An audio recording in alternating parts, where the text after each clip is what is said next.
quisqueyanos valientes alcemos nuestro canto con viva emoción, y del mundo a la paz ostentemos nuestro invicto glorioso pendón. Salve el pueblo que intrépido y fuerte a la guerra morir se lanzó, cuando en bélico reto de muerte sus cadenas de esclavos rompió.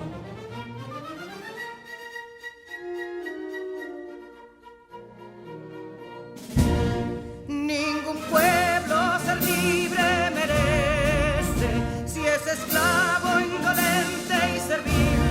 Si en su pecho la llama no crece, que templó el heroísmo viril, más que estrella la indómita y brava, siempre altiva la frente alzará, que si fuere mil veces esclava, otras tantas ser libre sabrá. Que si Dona y Ardita expusieron de un intruso señor al desdén, las carreras Belén campos fueron que cubiertos de gloria se ven, que en la cima del heroico baluarte de los libres el verbo encarnó, donde el genio de Sánchez y Duarte a ser libre o morir enseñó.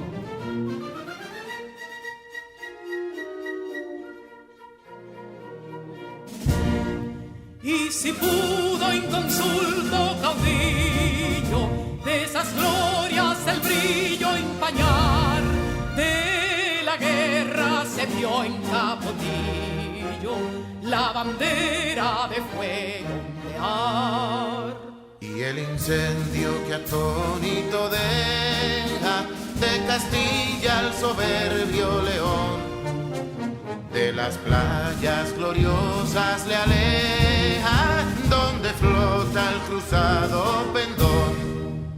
Compatriotas, mostremos erguida nuestra frente orgullosos de hoy más, que Quisqueya será destruida, pero sierva de nuevo jamás. Que santuario de amor cada pecho, donde la patria se siente vivir, y es su escudo invencible el derecho, y es su lema ser libre o morir.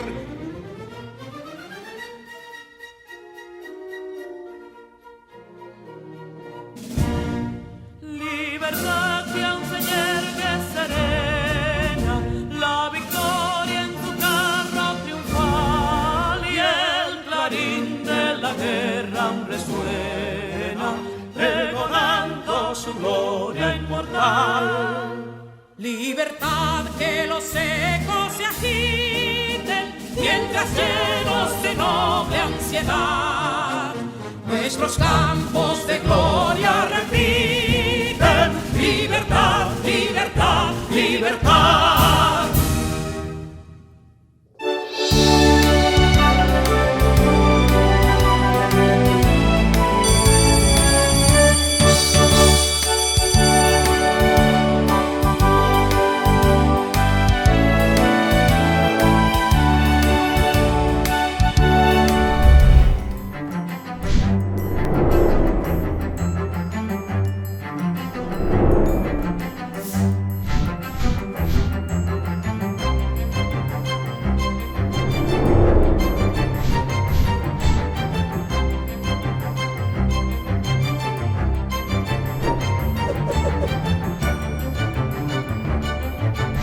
Hola, soy tu profesora Sonia García. Te doy la más calurosa bienvenida a nuestra clase del día de hoy para sexto de secundaria.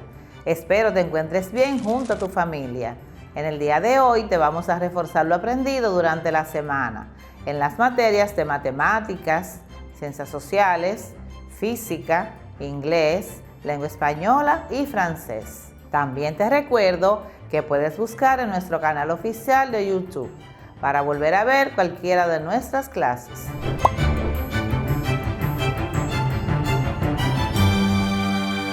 En las clases anteriores hemos trabajado el uso de organizadores paratextuales presentes en los discursos. Los discursos forman parte de nuestra vida diaria. Es la forma que nosotros tenemos para comunicarnos con las personas, ya que son un conjunto de palabras expresadas ordenadamente y de forma oral. Tiene las funciones de informar, entretener y convencer. También decíamos que al redactar el discurso debemos ser cuidadosos con las expresiones propias del registro formal al escribir las ideas. Pero especialmente trabajamos los pasos para elaborar tu discurso oral de graduación. Por lo tanto, tu texto debe tener introducción o exordio, saludo a los integrantes de la mesa de honor, según la jerarquía de cada uno, saludo al público, presentación del tema, adelanto de los puntos principales, cuerpo o desarrollo, exposición o presentación del tema, una conclusión o epílogo. Es una síntesis, retoma los puntos fuertes del desarrollo, cierre del tema tratado. Hay que recordar que un discurso de graduación debe ser ni largo ni corto, sino durar el tiempo justo, entretenido. No debe ser específico, es decir, que solo los educandos puedan comprenderlo, sino que todos los presentes deben poder participar de este momento. Debe expresar agradecimiento y honor por ser la persona elegida para esta tarea. Y por supuesto, ponderar al centro educativo. Otro de los temas a tomar en cuenta es la intención comunicativa, lo que pretendemos conseguir cuando escribimos el discurso. Es decir, cuando hablamos o escribimos, lo hacemos con un propósito. Usaremos también los teícticos de persona, pronombres personales, posesivos y demostrativos de primera y segunda persona de singular o plural. Incluye de igual manera las transiciones para guiar al público a través del discurso. Las transiciones mejoran el flujo del discurso y ayudan a que los lectores entiendan cómo se conectan las ideas. Otros elementos que vamos a recordar en el discurso oral de graduación son elementos paralingüísticos, el tono de la voz, las pausas al hablar y el modo de controlar la respiración. Por ejemplo, son elementos paralingüísticos. A partir de estas cuestiones, el mensaje adquiere diferentes características, más allá de las palabras utilizadas específicamente para su producción. Aquí te presento un esquema con el que te puedes ayudar a redactar tu versión final. Introducción. Saludo, agradecimientos. Desarrollo. Tesis, argumentos, historias, estadísticas, anécdotas, ejemplos. Conclusión. Chistes, reflexión final. Cuando hayas terminado de escribir tu discurso, léelo bien varias veces para practicarlo e identifica las áreas que puedes fortalecer. Si el discurso tiene que estar dentro de un tiempo límite, tómate el tiempo cuando lo estés leyendo. No olvides leer el discurso en voz alta cuando lo estés revisando. Esto te ayudará a determinar si suena natural, si hay alguna sección extraña que puedes cortar, mejorar o explicar con mayor claridad. Después de haber trabajado en las primeras clases el tema del ensayo argumentativo, vamos a retomar las temáticas más importantes que les ayudarán a trabajar la producción de un ensayo argumentativo como producto final. Bajo la premisa, somos ciudadanos de un mundo diverso, nos reconocemos y dialogamos. Para lograrlo, reforzaremos todo lo que ya has aprendido sobre los ensayos. Esta vez lo haremos enfocados en el tema identidad. Reconoceremos su estructura partiendo de un ensayo acerca de la identidad. Así que sigamos muy atentos e iniciemos nuestra lectura del día de hoy.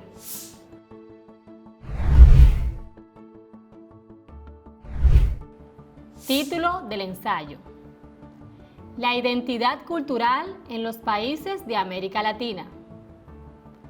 La identidad es uno de los aspectos más importantes en la vida de cualquier persona, teniendo una repercusión en las instituciones y países. En la actualidad, donde el proceso de globalización cultural avanza de una manera trepidante, es imprescindible que la gente reflexione sobre su rol en el mundo. De este modo, podrá establecer objetivos y plantearse una misión en particular. Los países que conforman América Latina han pasado por una serie de etapas desde su independencia.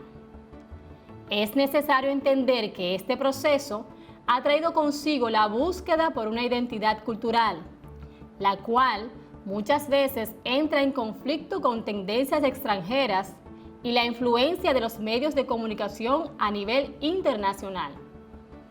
En la mayoría de los casos, esto se debe al creciente uso del Internet, que ha pasado a formar parte de la vida cotidiana.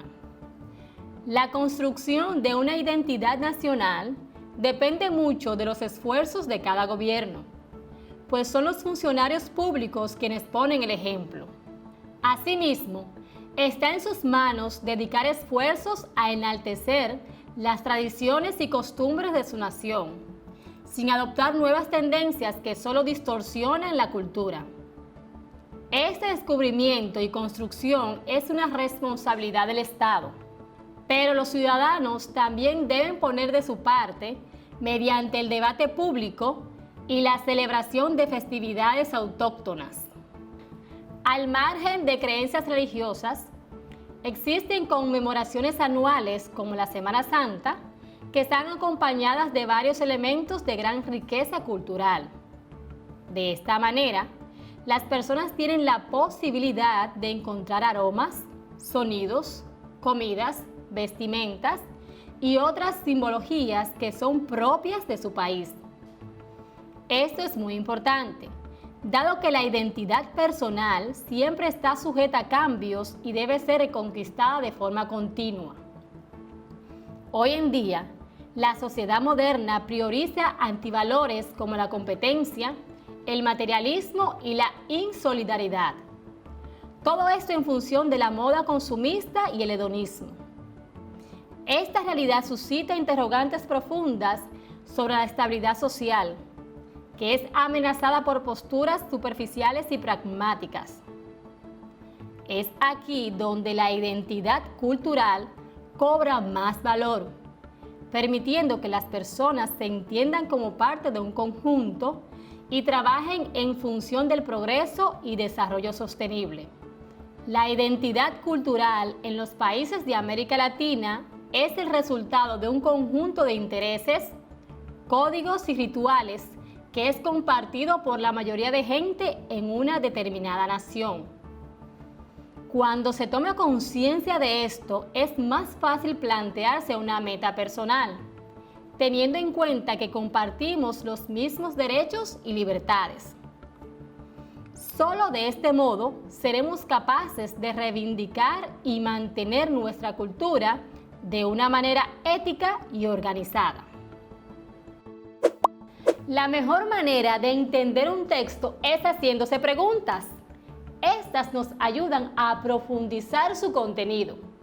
Intenta responder las siguientes a partir del ensayo que leímos previamente. ¿Cuál es el título del ensayo? ¿Qué idea se defiende? ¿Consideras que el texto leído y analizado cumple con la función y característica de ensayo argumentativo? ¿Por qué? ¿Cuáles conceptos se abordan? ¿Cuáles recursos utiliza para apoyar su tesis? Tipos de argumentos. Da ejemplos del mismo texto. Socializa tus respuestas con un compañero y con tu maestro guía. Así podrás obtener sus puntos de vista. Ahora bien, cuando hablamos de identidad cultural, ¿qué es lo primero que salta en tu mente?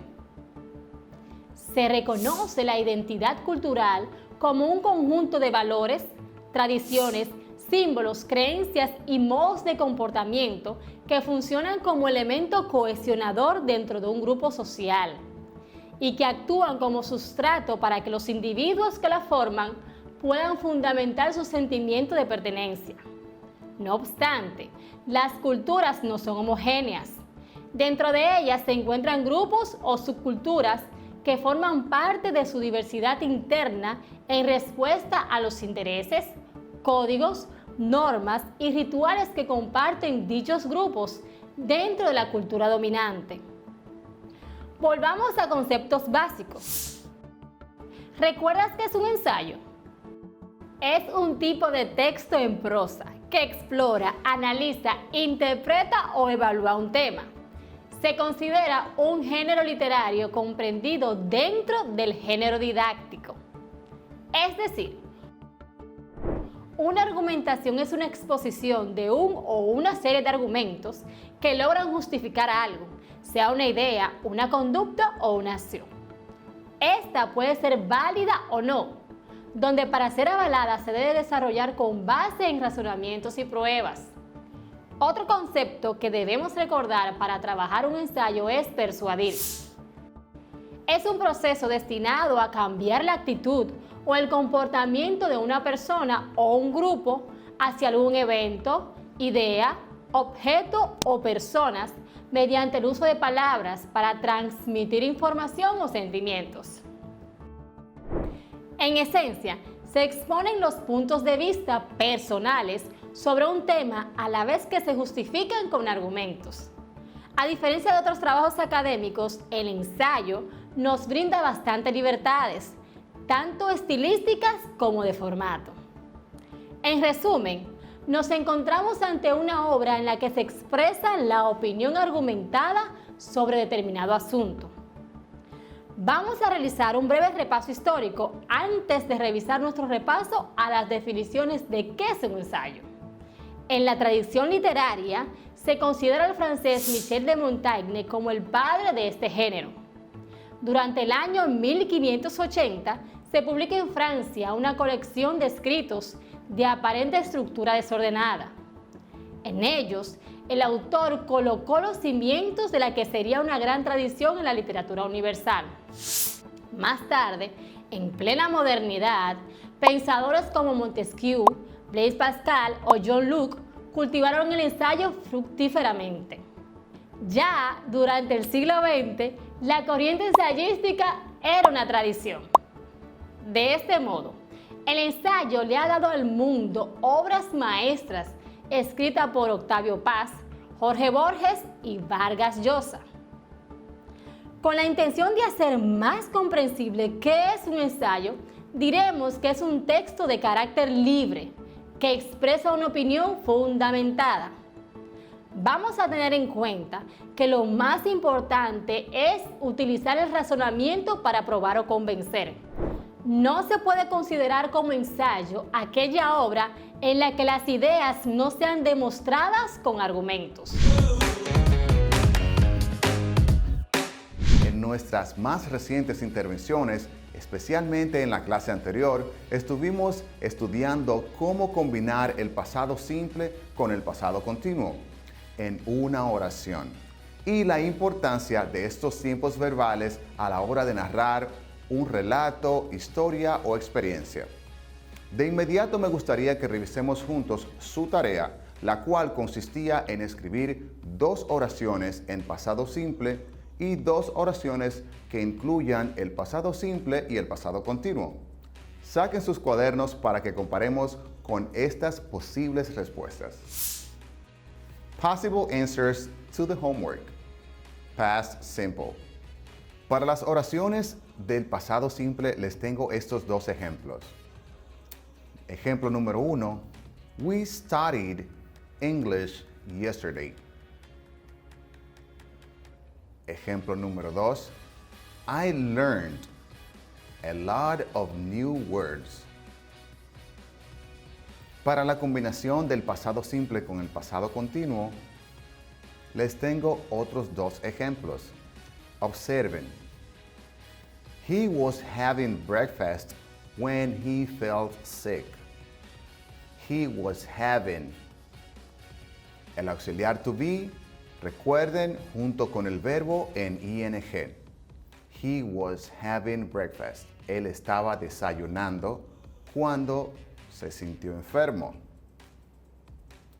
El ejemplo número 2.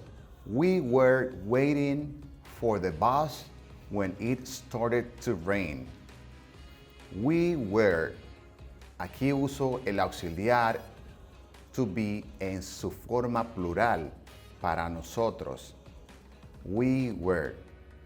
We were waiting for the bus when it started to rain. Estábamos esperando por el bus o por el autobús cuando comenzó a llover. Es importante que comencemos la clase de hoy aclarando lo siguiente. A la hora de narrar historias usamos tiempos verbales en pasado, pero cuando nos referimos específicamente al pasado simple, es necesario conocer los verbos en pasado que, como ya saben, pueden ser regulares, los que solo les agregamos ed al final, e irregulares, los cuales se apartan del formato modelo o cambian su estructura base. Quiero aclarar también que usamos el pasado simple para hablar de acciones que comenzaron y terminaron en el pasado. Por ejemplo, I celebrated my birthday yesterday. Otro ejemplo sería, we went on vacation last year. Ahora bien, también podemos usar otro tiempo verbal para narrar historias, el past continuous o past progressive, el cual tiene un uso diferente al pasado simple, ya que el pasado continuo o pasado progresivo lo usamos para una acción que estuvo en progreso en el pasado. Este se construye usando el pronombre o sujeto más el verbo to be en pasado como auxiliar más el verbo en ing. Por ejemplo, I was watching TV last night. I was, pronombre más verbo to be en pasado was, más el verbo en ing watching. I was watching TV last night. En una narración solemos combinar el pasado continuo y el pasado simple. Usamos el pasado continuo para describir una acción que está en progreso, mientras que el pasado simple interrumpe dicha acción que estaba previamente sucediendo. Por ejemplo, I was watching TV when the phone rang. I was watching TV representa la parte de la oración en pasado continuo, mientras que the phone rang representa el pasado simple.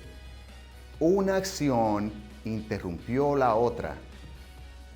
We were dancing when the music stopped. Estábamos bailando cuando la música se detuvo. We were dancing, una acción que estaba en progreso cuando de repente se vio interrumpida por the music stopped, cuando la música se detuvo. Me gustaría que me acompañes a observar el siguiente vocabulario que hemos preparado con una serie de palabras que te ayudarán a describir incidentes o percances. Veamos y escuchemos. Vocabulary. To fall down. To fall down. Caerse. A flat tire. A flat tire. Como decimos aquí, una goma pichada o ponchada. To spill. To spill. Derramar. Puede ser to spill some liquid like coffee or whatever other drink. Derramar. To burn. To burn. O simplemente burn. Como verbo, to burn sería quemarse o quemar, mientras que burn sería una quemadura. To pass out. es un phrasal verb que significa desmayarse. To pass out. To trip over. To trip over. Tropezarse o tropezar con algo. To run into. To run into. Run into es un phrasal verb que tiene dos significados. Uno es chocar contra algo, como cuando dices I ran into the crystal door. Y también significa encontrarse con alguien por casualidad. Ejemplo, I ran into my friend Danny on my way to school. Repasemos una vez más el listado de verbos regulares e irregulares en pasado simple. En la columna de la izquierda tienes la forma base de los verbos, mientras que en la columna de la derecha tendrás el pasado simple. Nuestro primer verbo es el verbo to be, uno de los más importantes y usados en el idioma inglés. Tenemos am para la primera persona, is para la tercera persona del singular y are para el plural, mientras que el pasado se construye was para el singular y were para el plural. Luego tenemos make, presente make, pasado simple made, burn, quemar, burnt, put en presente se escribe igual y se pronuncia igual que en su pasado simple, put, buy, el verbo comprar, su pasado irregular es bought. Tenemos el verbo read, leer, y su escritura no cambia, sino solamente su pronunciación, read. The come, venir, came, irregular, came. The run, ran. Drink, beber, drank, pasado irregular. Say, said. Eat, ate. See, saw. Fall, fell. Sing, cantar, sang. Feed, alimentar, fed. De sleep, el verbo dormir, el pasado sería slept. De feel, sentir, su pasado irregular sería felt. De steal, stole. De fight, fought. Para el verbo nadar, swim, su pasado irregular sería swam. Para get, su pasado irregular sería got. To take, tomar o llevar, su pasado irregular se construye y se pronuncia took. Del verbo go, su pasado es irregular y se pronuncia went. De enseñar, to teach, su pasado irregular sería taught. De to know, saber, el pasado irregular sería knew o knew. Ambas pronunciaciones son válidas. De decir, to tell o contar, su pasado irregular sería told. De leave, dejar o abandonar, sería left, como la palabra izquierda, left. De pensar, to think, su pasado sería un pasado irregular, thought. El verbo perder, to lose or lose, su pasado se dice lost. Del verbo escribir, es un verbo irregular cuyo pasado se pronuncia wrote.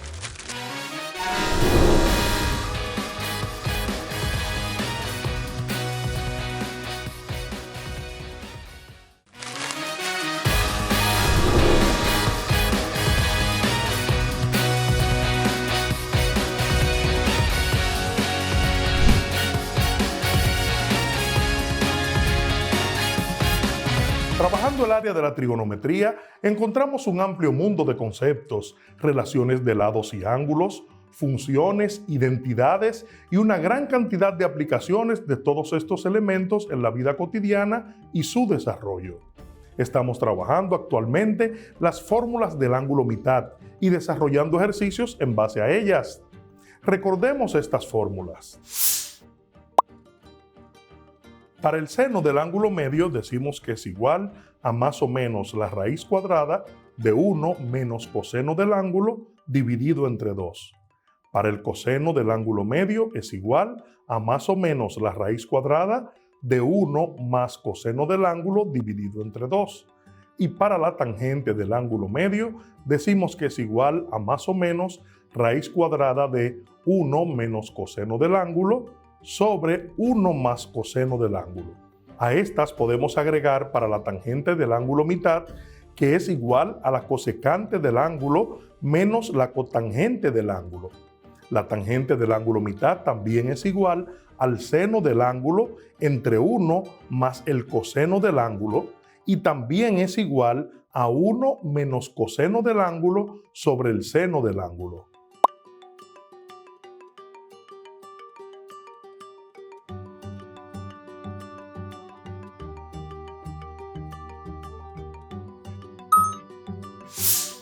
De estas fórmulas podemos obtener también las que son recíprocas, es decir, las que tienen que ver con la cotangente, la secante y la cosecante.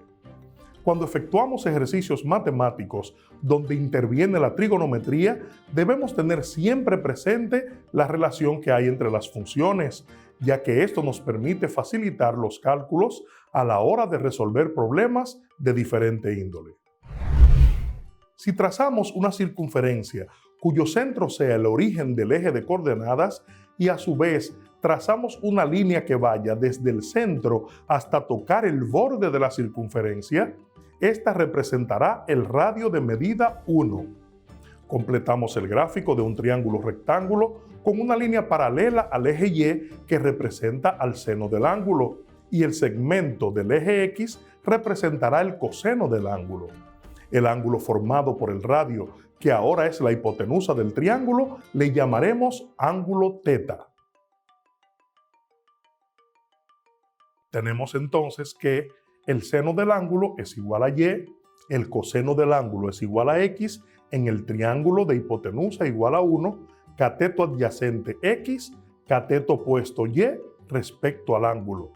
La tangente del ángulo será igual al seno del ángulo sobre el coseno del ángulo. La cotangente del ángulo será igual al coseno del ángulo sobre el seno del ángulo. La secante de ese ángulo será igual a 1 sobre coseno del ángulo y la cosecante del ángulo será igual a 1 sobre el seno del ángulo.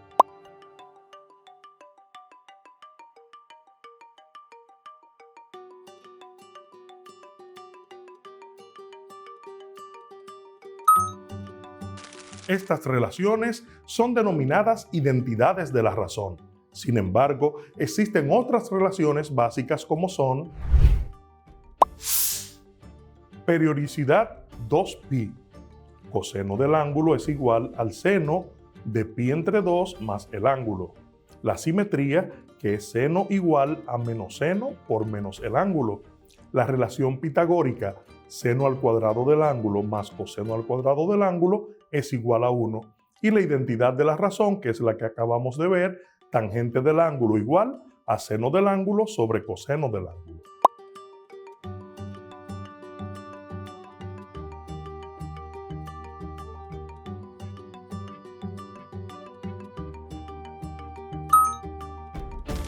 En la trigonometría se trabaja con otras tantas cantidades de relaciones entre las funciones.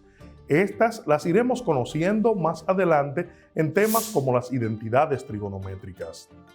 Vayamos ahora a nuestra área de trabajo para desarrollar ejercicios relacionados al ángulo mitad. En el siguiente ejercicio trabajaremos con lo que se denomina ángulo de referencia, que no es más que el ángulo que trabajaremos en el eje de coordenadas, el cual tiene las mismas características del ángulo original o del ángulo dado. En este caso, en nuestro eje de coordenadas, tenemos nuestro ángulo trazado del ejercicio planteado, Dice, si el seno del ángulo A es igual a menos 7 sobre 25, cuando el ángulo A pertenece al cuadrante 4, como vemos aquí, nuestro ángulo se desplazó hasta el cuadrante 4 y este rayo o este segmento vendría siendo la hipotenusa de un triángulo que hemos completado con este segmento paralelo al eje Y. Dice calcular la tangente de A medio, es decir, de la mitad de ese ángulo. Graficamos y colocamos los valores. Dice el seno de A es igual a menos 7 sobre 25. Como está en este lado, el lado opuesto al ángulo que vamos a trabajar, sería entonces este lado con 7 como valor y 25 sería la hipotenusa. Sería entonces 25 en este lado. ¿Por qué? Porque el seno del ángulo, vamos a trabajar con este ángulo y a este ángulo le vamos a denominar ángulo B. Recordemos que la razón trigonométrica del ángulo A va a ser igual o la misma que la razón trigonométrica del ángulo B. Nuestro ángulo de referencia entonces será este, el ángulo B, y luego al final del ejercicio trazaremos el medio ángulo del ángulo A. Recuerden, tenemos la hipotenusa de nuestro triángulo rectángulo, el lado opuesto al ángulo B es este lado, y solamente entonces tendríamos que encontrar este cateto que vendría siendo el cateto adyacente del ángulo B. Por Pitágoras, tenemos entonces que la hipotenusa al cuadrado será igual a la suma del cuadrado de los catetos, es decir, 7 elevado al cuadrado más x elevado al cuadrado. 25 a la 2 es 625. Igual, 7 por 7 es 49, más x al cuadrado. El 49 positivo lo llevamos negativo al primer miembro y decimos entonces 625 menos 49 igual a x a la 2. Resolvemos esta parte y decimos 15 menos 9 sería 6. Este 2 nos queda como 1. Tomándole 1 prestado aquí decimos 11 menos 4 sería 7. Y el 6 quedaría como 5. Igual a x elevado a la 2. El cuadrado de la x lo llevamos como raíz al primer miembro y decimos raíz cuadrada de 576 igual a x. Entonces x va a ser igual a 24, que es la raíz cuadrada de 576. Entonces el valor de x aquí sería 24. Vamos a plantear ahora la tangente del ángulo mitad.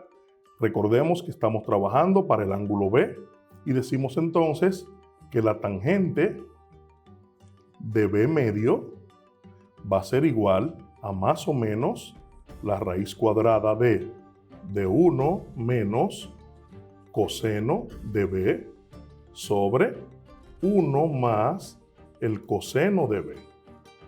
Para este caso entonces la tangente del ángulo mitad o de B medio va a ser igual a más o menos la raíz cuadrada de 1 menos el coseno de B, entonces será el lado adyacente que es 24 sobre la hipotenusa que es 25. Sería entonces 24 sobre 25, todo esto sobre 1 más el mismo coseno de B que sería 24 sobre 25.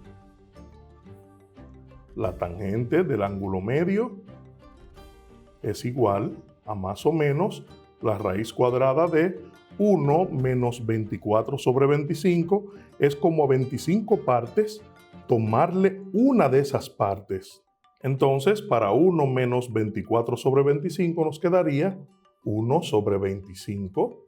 Todo esto dividido entre 1 más 24 sobre 25 sería 49 sobre 25. Esto es igual, a su vez, podemos cancelar el 25 del denominador con este 25 del denominador y nos quedaría más o menos la raíz cuadrada de 1 sobre 49. Esto es igual a más o menos raíz cuadrada de 1 es 1, raíz cuadrada de 49 es 7. Como sabemos, en el cuarto cuadrante, el coseno es positivo, por ende, como estamos trabajando la tangente, nuestro resultado entonces será negativo, es decir, tenemos menos 1/7 como resultado de la tangente del ángulo mitad. Vamos a plantear ahora una desigualdad y vamos a decir que para el ángulo A, que es el ángulo que nos piden en el ejercicio, el ángulo A, como está en el cuarto cuadrante, va a ser menor que 360 grados y va a ser a su vez mayor que 270 grados, que es el cuarto cuadrante que se nos muestra aquí. Como estamos trabajando el ángulo mitad, entonces todo esto lo vamos a dividir entre 2 y vamos a decir que el ángulo mitad de A va a ser menor que la mitad de 360, sería entonces 180 grados, y la mitad de 270 sería 135 grados. Entonces nuestro ángulo mitad de A quedaría en el segundo cuadrante por estar entre 135 y 180 grados. Por ende, entonces, graficamos nuestro ángulo A y decimos que estando en el segundo cuadrante sería totalmente opuesto a nuestro ángulo B, que fue nuestro ángulo de referencia. Entonces, nuestro ángulo A estaría en toda esta sección del segundo cuadrante. Entonces, nuestro ángulo A recorrería desde X hasta aquí y sería entonces este A medio o la mitad del ángulo A. Razones trigonométricas del ángulo triple. Sea alfa un ángulo. Las razones trigonométricas del ángulo triple o 3 alfa se pueden expresar en función de las razones trigonométricas del ángulo alfa. Para el seno del ángulo triple, seno de 3 alfa será igual a 3 seno de alfa menos 4 seno al cubo de alfa. Para el coseno del ángulo triple tenemos coseno de 3 alfa es igual a 4 coseno a la 3 de alfa menos 3 por el coseno de alfa. Y para la tangente del ángulo triple tenemos que la tangente de 3 alfa será igual a 3 tangente de alfa menos tangente al cubo de alfa, todo esto dividido entre 1 menos 3 tangente al cuadrado de alfa. De estas tres fórmulas podemos obtener las razones recíprocas cotangente, secante y cosecante, que serán cosecante de 3 alfa igual a 1 sobre el seno de 3 alfa. Esta es la recíproca del seno. Para la secante de 3 alfa es igual a 1 sobre coseno de 3 alfa. Esta es la razón recíproca del coseno. Y para la cotangente de 3 alfa es igual a 1 sobre tangente de 3 alfa, que es la recíproca de la tangente.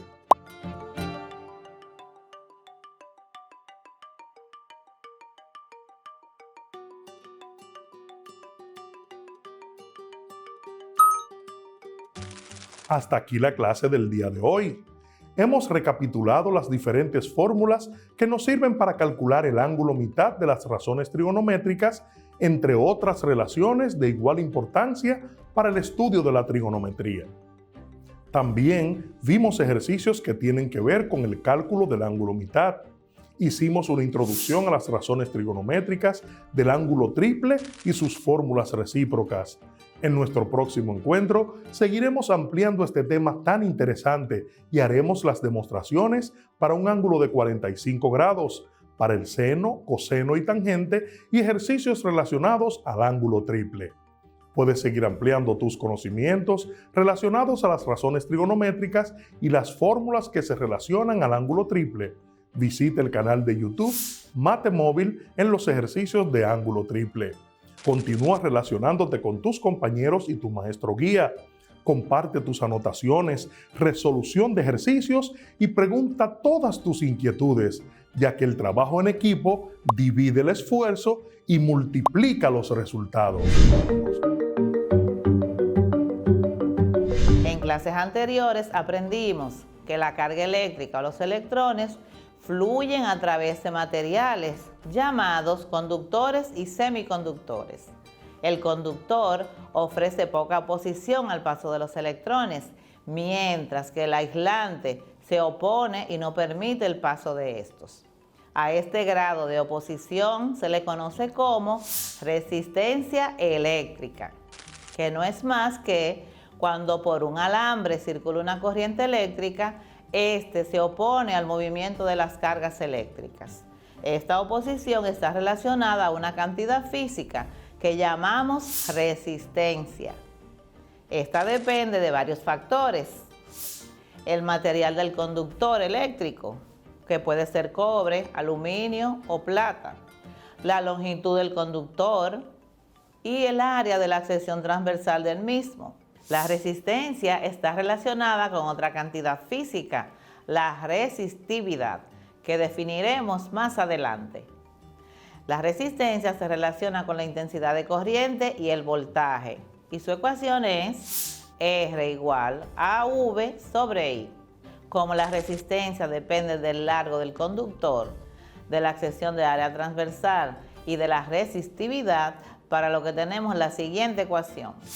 R es igual a ρ por L sobre S, donde L es la longitud del cable en metros. S o A es la sección del cable en milímetros cuadrados y ρ es la resistividad del conductor o el cable, un valor que nos da el fabricante del cable. La resistividad es un valor que depende de la temperatura. La unidad de medida de la resistencia en el Sistema Internacional de Medidas es el ohm, que también representamos con la letra griega omega. Veamos unos ejemplos. Ejemplo 1.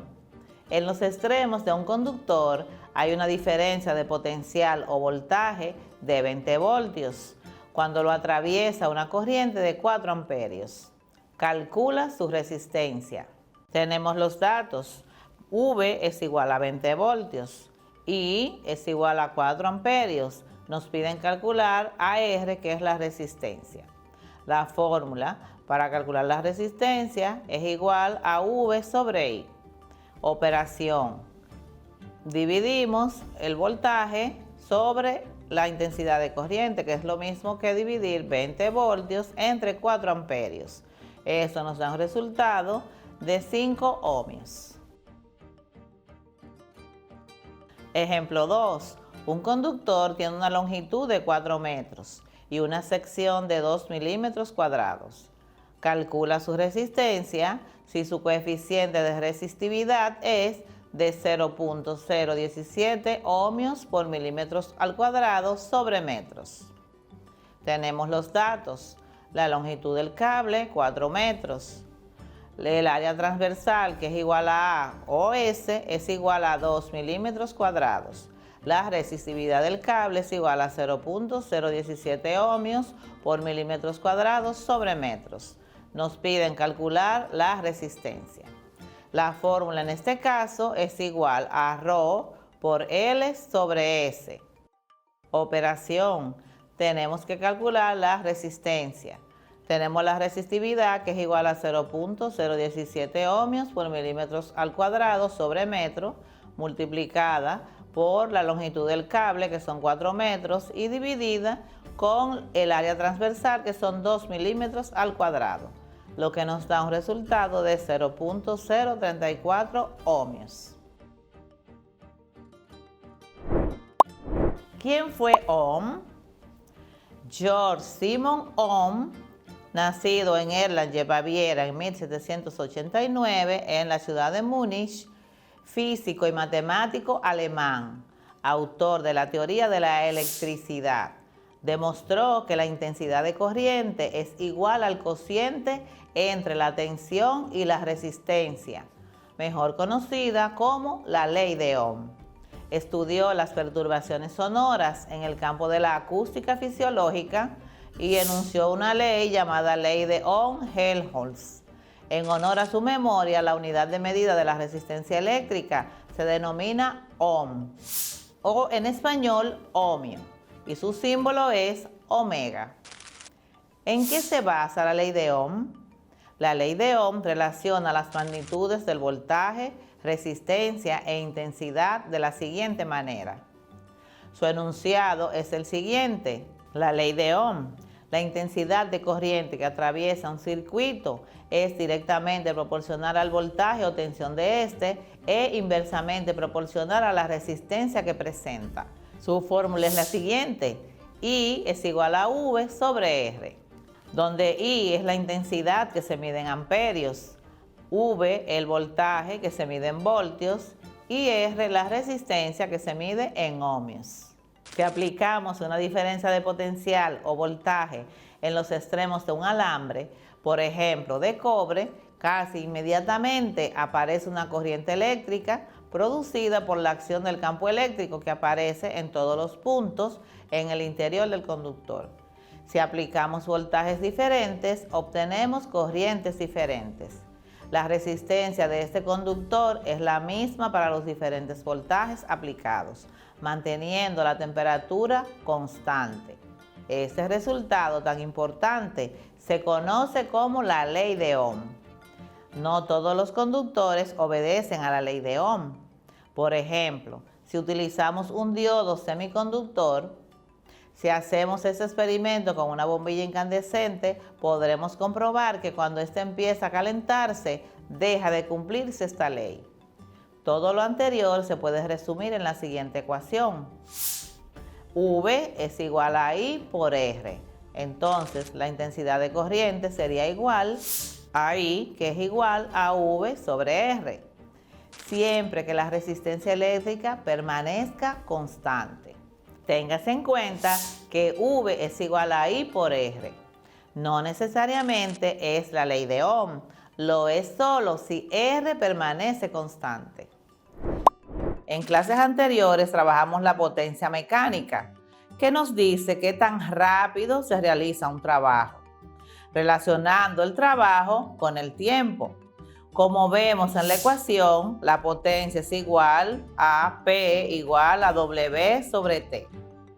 En electricidad, cuando los electrones pasan a través de un conductor, se mueve una carga Q con una diferencia de potencial o voltaje V y se debe realizar un trabajo W. Como el trabajo es la medida de la energía para producir la corriente eléctrica, entonces el trabajo es igual a energía eléctrica. Y el trabajo será igual a W igual a Q por V. Si sustituimos el trabajo o W de la fórmula de la potencia mecánica, que es igual a P igual a W sobre T, tenemos que la potencia o P será igual a Q por V sobre T. Como sabemos, Q sobre T es igual a intensidad de corriente o I. Si despejamos a Q, tenemos que Q será igual a I por T, o sea, intensidad de corriente por el tiempo. La fórmula de la potencia entonces será igual a P igual a I por V, o sea, intensidad de corriente por diferencia de potencial. Si relacionamos la potencia con la ley de Ohm, donde la intensidad de corriente era igual a V sobre R, si P es igual a I por V, sustituyendo ahí tendremos que la potencia será igual a P igual a V al cuadrado sobre R. Como P es igual a I por V y V o V es igual a I por R, entonces tenemos que sustituyendo a V por su equivalencia, la potencia será igual a P igual a I al cuadrado por R.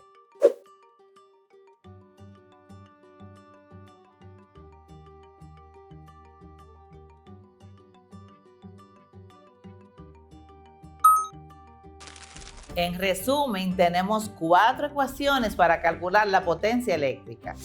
Número 1, P es igual a Q por V sobre T. Número 2, P es igual a I por V. Número 3, P es igual a V cuadrado sobre R. Y la número 4, P es igual a I al cuadrado por R. Como se ha estudiado en el sistema internacional, la unidad de medida de la potencia es el watt. Pero al hablar de plantas eléctricas, se usan kilowatts, que es igual a 1000 vatios, o megavatios, que es igual a 1.000.000 de vatios. Unidades utilizadas por las empresas eléctricas para expresar la potencia eléctrica.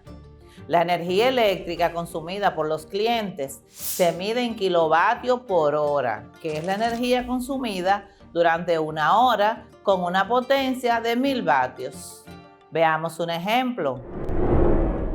¿Qué potencia tiene una plancha eléctrica que trabaja con 1.5 amperios a 110 voltios? Solución. Podemos calcular la potencia que en forma de calor disipa una plancha directamente con la fórmula P igual a I por V. Para calcular la potencia tenemos que P es igual a I por V, donde I es igual a 1.5 amperios multiplicado por V, que son 110 voltios. Eso nos da un resultado de 165 watts.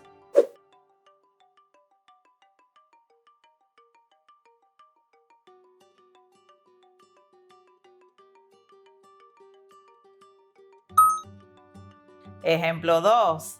La potencia de un motor conectado a 110 voltios es de 368 watts. ¿Cuál es la intensidad de la corriente que circula por él? Tenemos los datos. El voltaje o diferencia de potencial es igual a 110 voltios. La potencia es igual a 368 watts. Nos piden calcular la intensidad de la corriente que circula por él. Intensidad es igual a potencia dividido entre voltaje. Solución. Ya sabemos que la intensidad es igual a P sobre V, o sea, la potencia son 368 watts, dividido entre el voltaje, que son 110 voltios, lo que nos da un resultado de 3.345 amperios, que es nuestra intensidad de corriente.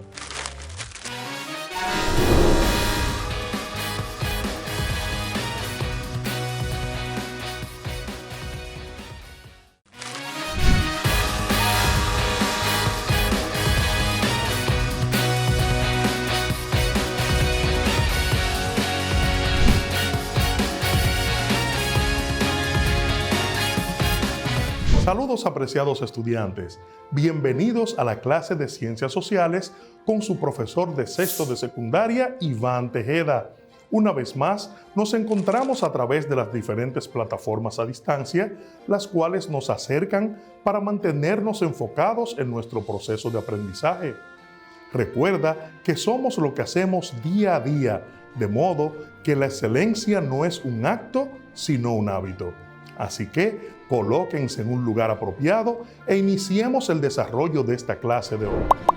La administración es el proceso de planificar, dirigir y controlar el uso de los recursos con el propósito de lograr los objetivos de la organización de manera eficiente y eficaz. La administración pública agrupa en cualquier estado un enorme volumen de organizaciones que gestionan servicios, definen políticas públicas, están bajo las órdenes de unas instancias políticas, pero que, ante todo, son organizaciones con aciertos, expectativas, problemas y dilemas de carácter organizativo. En función de las iniciativas que ha asumido la República Dominicana para desarrollar una agenda de reformas de modernización del Estado, se ha legislado y se han creado instituciones para llevar a cabo esta tarea.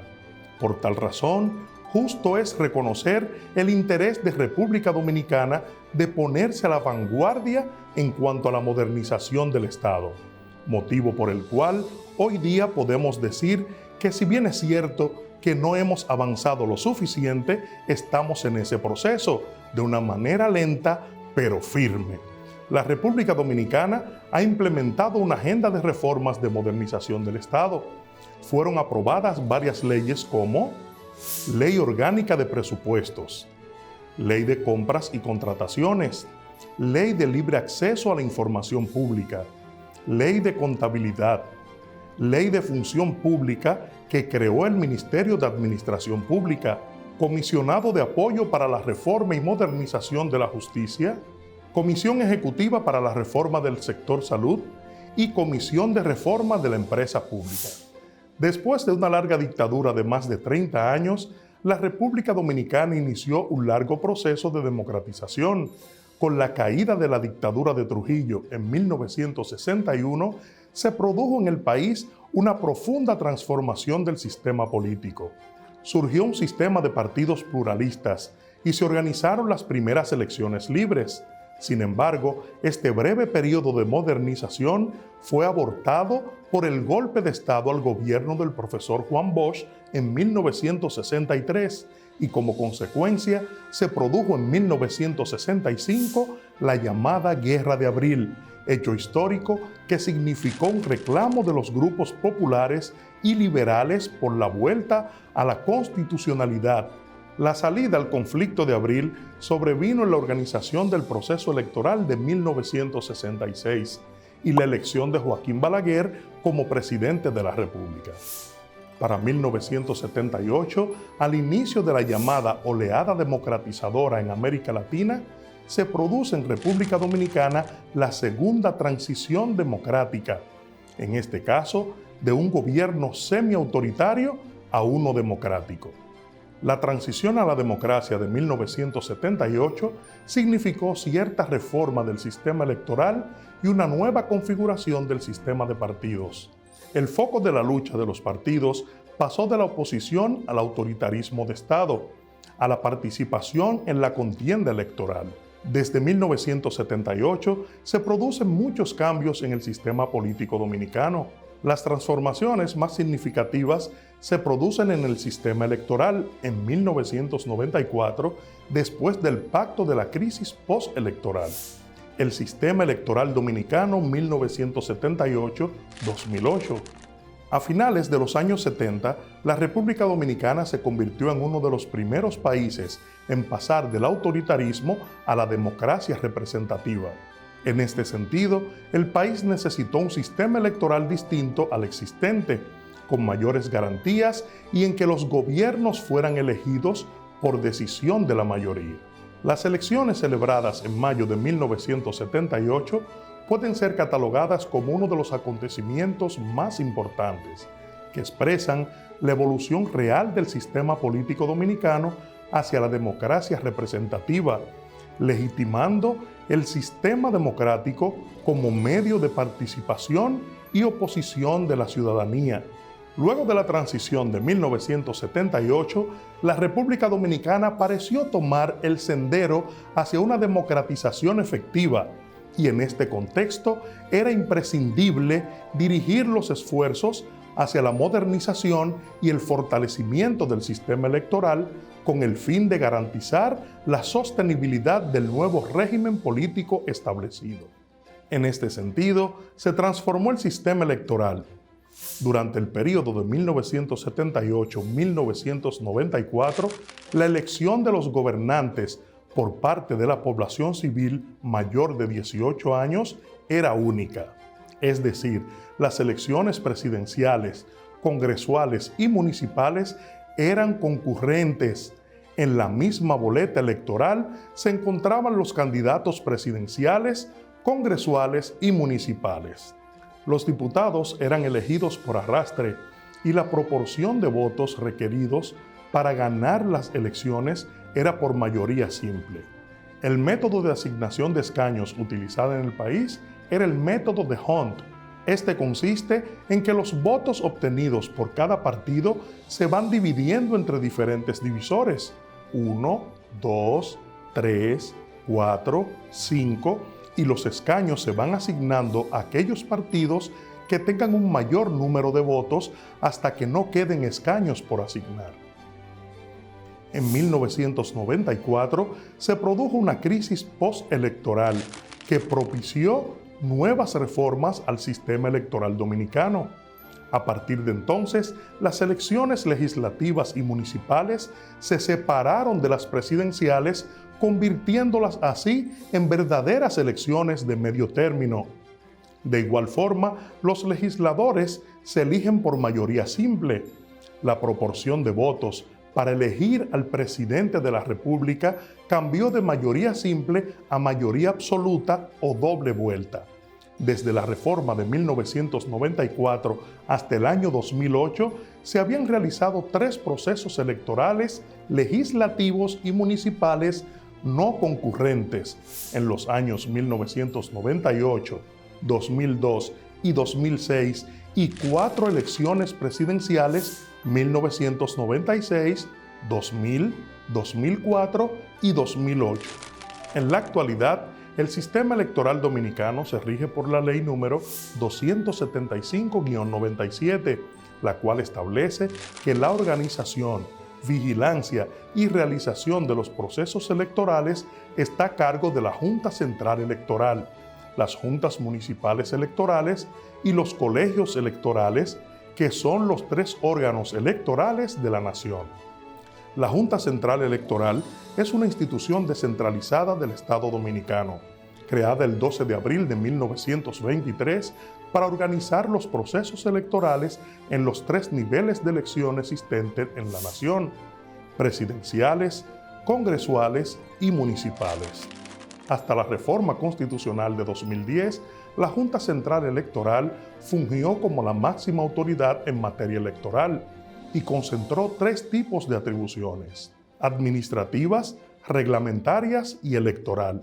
Tenía para tales fines 2 momentos específicos: conocer y decidir en instancia única y como jurisdicción de segundo y último grado. Las juntas municipales electorales tienen 2 atribuciones esenciales: administrativas y de lo contencioso electoral, fundamentada esta última atribución en el conocimiento de las protestas, impugnaciones y anulaciones sobre el proceso en los colegios electorales de su jurisdicción.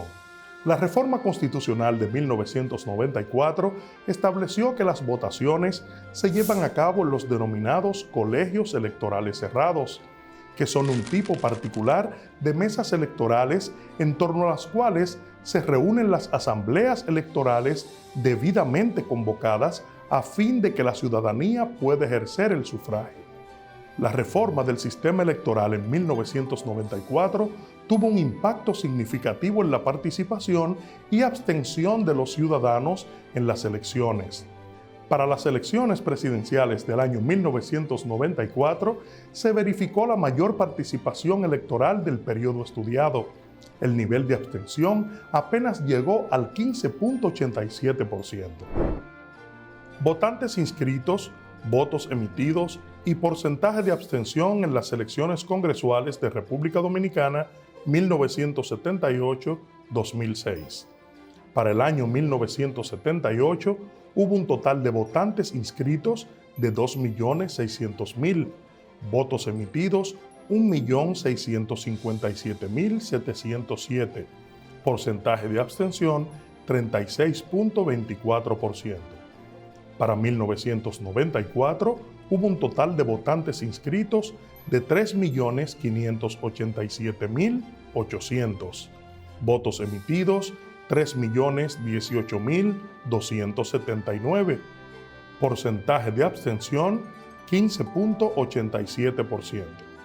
Para el año 2006 hubo un total de votantes inscritos de 5.369.064, votos emitidos 3.121.665 y con un total de porcentaje de abstención de 41.86.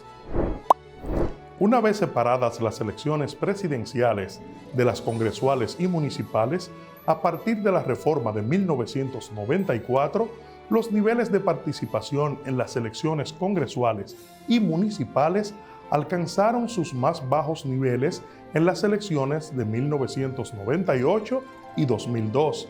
Para el año 2006, el nivel de participación aumentó, pero nunca alcanzó los niveles de las décadas del 70 y 80, no obstante haberse facilitado el voto de los dominicanos en el extranjero. En el año 1978 hubo un total de votantes inscritos de 2.600.000, votos emitidos 1.657.707, porcentaje de abstención 36.24%.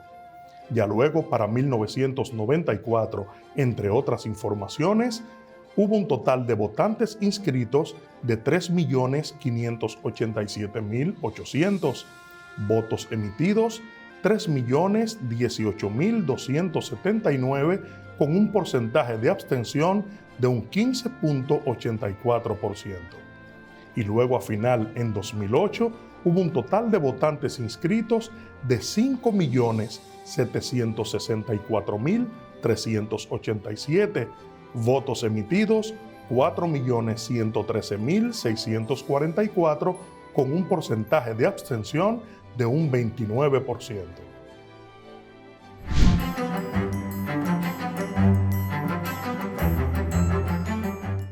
Escucha y escribe las expresiones siguientes en tu cuaderno. Répète après moi. Repite después de mí. 1. Je cherche la rue Victor Hugo. Je cherche la rue Victor Hugo. Busco la calle Victor Hugo. 2. Vous devez remonter la rue Nationale. Vous devez remonter la rue Nationale. Debes subir por la calle Nacional. 3. C'est derrière l'église. C'est derrière l'église. Está detrás de la iglesia. 4. Vous prenez à droite et allez longer la rivière. Vous prenez à droite et allez longer la rivière. Tome a la derecha y continúe a lo largo del río. 5. Je vous en prie. Je vous en prie. De nada. Escucha el siguiente diálogo y complétalo con las expresiones que faltan en las líneas en blanco. Para esto, en tu cuaderno, enumera 5 líneas para que escribas las expresiones faltantes. Pardon, je cherche la rue Victor Hugo. La rue Victor Hugo? Eh bien, vous êtes très loin. C'est compliqué d'y aller à pied? Oui et non. Vous devez remonter la rue Nationale jusqu'au pont. Vous traversez, vous prenez à droite et vous allez longer la rivière sur 200 ou 300 mètres. Vous allez voir une place avec une église. La rue Victor Hugo est juste derrière. Mais vous savez, le plus simple, c'est de prendre le bus. Vous savez comment y aller en bus? Oui, c'est la ligne 21. Vous descendrez à l'arrêt Victor Hugo. Vous ne pourrez pas vous tromper. Merci beaucoup. Je vous en prie, bonne journée. Bonne journée, au revoir. Ahora te presento en pantalla el diálogo completo. Lo vas a escuchar de nuevo para que puedas compararlo y verificar si lo completaste correctamente. Pardon, je cherche la rue Victor Hugo. La rue Victor Hugo? Eh bien, vous êtes très loin. C'est compliqué d'y aller à pied? Oui et non. Vous devez remonter la rue Nationale jusqu'au pont. Vous traversez, vous prenez à droite et vous allez longer la rivière sur 200 ou 300 mètres. Vous allez voir une place avec une église. La rue Victor Hugo est juste derrière. Mais vous savez, le plus simple, c'est de prendre le bus. Vous savez comment y aller en bus? Oui, c'est la ligne 21. Vous descendrez à l'arrêt Victor Hugo. Vous ne pourrez pas vous tromper. Merci beaucoup. Je vous en prie, bonne journée. Bonne journée, au revoir. Es importante escuchar conversaciones, canciones y programas en francés para que puedas seguir desarrollando tu comprensión auditiva. No olvides que este tipo de actividad te ayuda a desarrollar y a mejorar tus competencias en el idioma. Vocabulaire. Repite conmigo estas frases del vocabulario. La rue, la calle. La rue. L'avenue, la avenida. L'avenue. Le passage piétonnier o passage piéton. Le passage piétonnier o passage piéton. Cruce peatonal o paso de peatones. Le piéton, el peatón. Le piéton, la persona que transita a pie en la vía pública. Escucha y escribe las siguientes preguntas en tu cuaderno para que realices la siguiente actividad. Questionnaire. Questionnaire. 1. Qu'est-ce que Pierre cherche? qu'est-ce que Pierre cherche? 2. À qui est-ce qu'il le demande? À qui est-ce qu'il le demande? 3. Où se trouve la banque? Où se trouve la banque? 4. Où est la fleuristerie? Où est la fleuristerie? Vas a escuchar este otro diálogo. Pon atención, pues las preguntas que acabas de escribir las tienes que responder a partir del mismo. Bonjour madame, pouvez-vous m'indiquer où se trouve la banque plus proche? Bien sûr, il y a une banque tout près d'ici, à côté de la fleuristerie. Et où est la fleuristerie, s'il vous plaît? C'est en face du café français. Merci beaucoup, madame. Ahora, revisa tus respuestas comparándolas con las que te muestro en pantalla. 1. Qu'est-ce que Pierre cherche? La réponse. Pierre cherche la banque la plus proche. Pierre cherche la banque la plus proche. 2. À qui est-ce qu'il le demande? La réponse. Il demande au piéton. Il demande au piéton. 3. Où se trouve la banque? La réponse. La banque se trouve à côté de la fleuristerie. La banque se trouve à côté de la fleuristerie. 4. Où est la fleuristerie? La réponse. La fleuristerie est en face du café français. La fleuristerie est en face du café français. Relaciona las preguntas con las expresiones que las contestan, escogiendo la letra que le corresponde. 1. Pouvez-vous m'indiquer s'il y a une pâtisserie près d'ici? Pouvez-vous m'indiquer s'il y a une pâtisserie près d'ici? ¿Podría indicarme si hay una pastelería cerca de aquí? A. Oui, il y en a une avec deux gâteaux très délicieux à côté du café en face du parc. B. Descendez la rue Victor Hugo et continuez tout droit. Elle est tout près du coin. C. Oui, volontiers. Descendez jusqu'au fond de l'avenue. Vous allez la voir à gauche.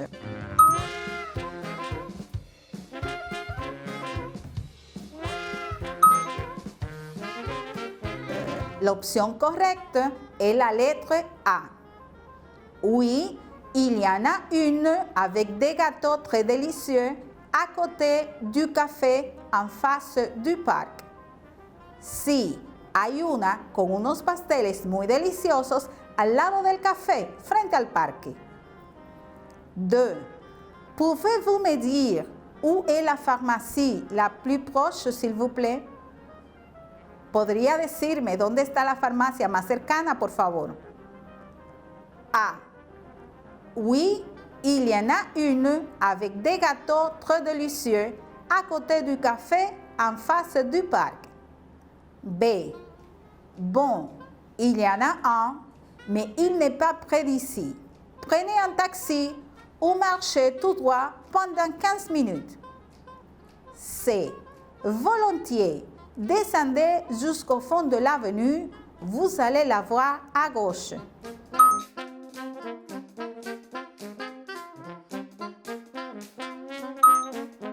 L'option correcte est la lettre C. Volontiers, descendez jusqu'au fond de l'avenue, vous allez la voir à gauche. Con mucho gusto, baje hasta el final de la avenida, la verá a su izquierda. 3. Pardon, madame.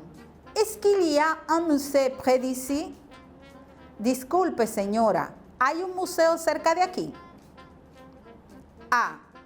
Descendez la rue Victor Hugo et continuez tout droit. Elle est tout près du point. B. Bon, il y en a un, mais il n'est pas près d'ici. Prenez un taxi ou marchez tout droit pendant 15 minutes.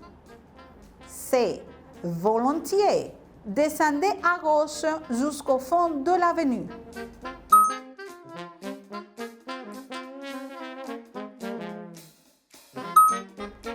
L'option correcte est la lettre B. Bon, il y en a un, mais il n'est pas près d'ici. Prenez un taxi ou marchez tout droit pendant 15 minutes. Bueno, hay uno, pero no está cerca. Tome un taxi o siga derecho durante 15 minutos. 4. Excusez-moi, c'est où la station du métro, s'il vous plaît? Excúseme, ¿dónde queda la estación del metro, por favor? A. Oui, il y en a une avec des gâteaux très délicieux, à côté du café français, en face du parc. B. Bon, il y en a un, mais il n'est pas près d'ici. Prenez un taxi ou marchez tout droit pendant 15 minutes. C. Descendez la rue Victor Hugo et continuez tout droit. Elle est tout près du point.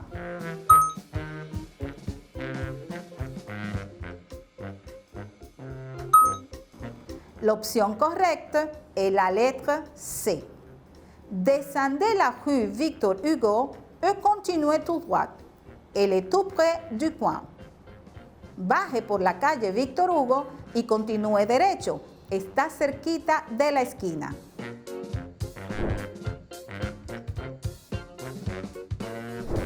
A continuación, escucha y observa atentamente el diálogo que aparece en pantalla y luego contesta las preguntas que se te presentan sobre el mismo. Bonjour, monsieur.